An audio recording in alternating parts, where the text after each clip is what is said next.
নমস্কার বন্ধুরা, আলপনাস কুকিং স্টাইলে আপনাদের সবাইকে স্বাগত।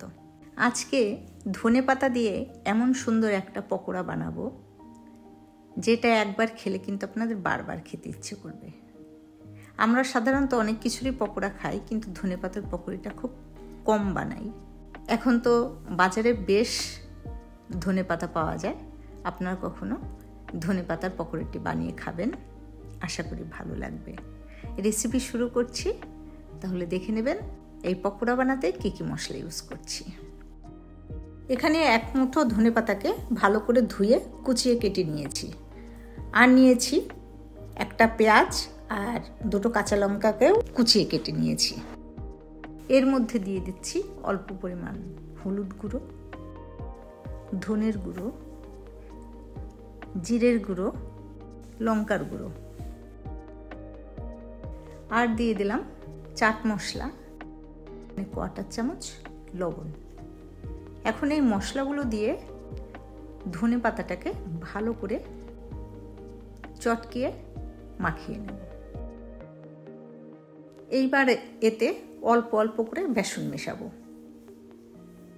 বেসনে একসঙ্গে দিলে কিন্তু পকোড়াটা অনেকটাই শক্ত হয়ে যাবে, তো 1 চামচ করে বেসন দিয়ে মাখিয়ে নিচ্ছি। আর যেহেতু ধনে পাতার মধ্যে লবণ দেওয়া রয়েছে, যতটা দরকার আমি সেই রকম বেসন দিয়ে মাখিয়ে নিলাম। এই পকোড়াটা এমন হবে যেমন করে আমরা পেঁয়াজি ভাজি।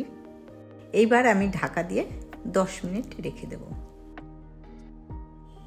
10 মিনিট পরে এটার মধ্যে 1 চিমটি মতো বেকিং সোডা দিলাম।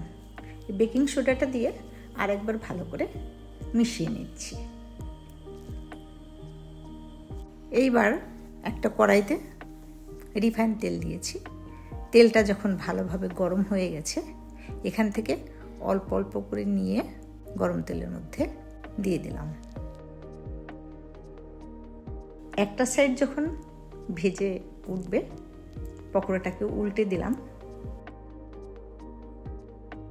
আর উল্টে পাল্টে যখন বেশ ব্রাউন কালার হয়ে যাবে, তখন তেল ঝরিয়ে তুলে নিলাম। এই ধনেপাতা পকোড়ার কিন্তু একদম আলাদা রকমের টেস্ট। আমরা সচরাচর এই পকোড়াটা বানাই না, কিন্তু বানিয়ে খেয়ে দেখবেন খুবই ভালো লাগে। মুড়ির সঙ্গে বা চায়ের সঙ্গে মুচমুচে পকোড়া হলে তার কোনো কথাই নেই। তাহলে কেমন লাগলো ধনেপাতার পকোড়া কমেন্ট করে জানাতে পারেন। আজকের মতো এই রেসিপি নিয়ে বিদায় নিচ্ছি, আবার আসবো অন্য কোনো নতুন রেসিপি নিয়ে। বাই।